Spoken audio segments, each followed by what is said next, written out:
Paul's letter to the Galatians is a powerful reminder of the freedom we have in Christ. In chapter 2, verses 19 to 21, Paul tackles a question that was central to the early church. What is the relationship between the law and faith?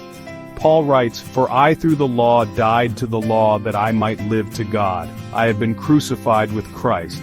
It is no longer I who live, but Christ who lives in me. And the life I now live in the flesh I live by faith in the Son of God who loved me and gave himself for me. I do not nullify the grace of God, for if righteousness were through the law, then Christ died for no purpose." These verses are crucial for understanding the Christian faith. Paul argues that attempting to earn God's favor through adherence to the law is futile. We cannot earn our salvation. It is a gift from God, received through faith in Jesus Christ. Paul uses himself as an example, explaining that he died to the law. This death is not literal but spiritual. It signifies a break from the belief that following the law could bring salvation.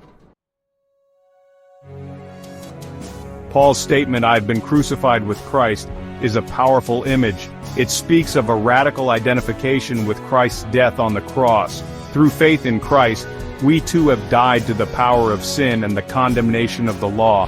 This death, however, is not the end.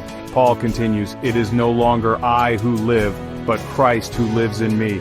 This is the heart of the Christian experience, life lived in union with Christ. When we surrender to Christ, His Spirit comes to live within us, guiding and transforming us from the inside out. This new life is not about striving to be good enough, but about surrendering to Christ and allowing Him to live through us. Paul emphasizes that this life of faith is not passive. He says, "And the life I now live in the flesh I live by faith in the Son of God." This means that every aspect of our lives is to be lived in dependence on and obedience to Jesus. Paul's words in Galatians have profound implications for how we live as Christians today. Just as Paul found freedom from the law, we too are set free from the burden of trying to earn God's favor through our efforts. This freedom is not a license to sin, but a call to live a life of love and obedience out of gratitude for what Christ has done for us. This freedom empowers us to live boldly for Christ, knowing that our righteousness comes from Him alone. We can face challenges and trials with confidence, knowing that we are not alone in our struggles. The life of faith is not always easy, but it is a life of purpose, meaning, and joy.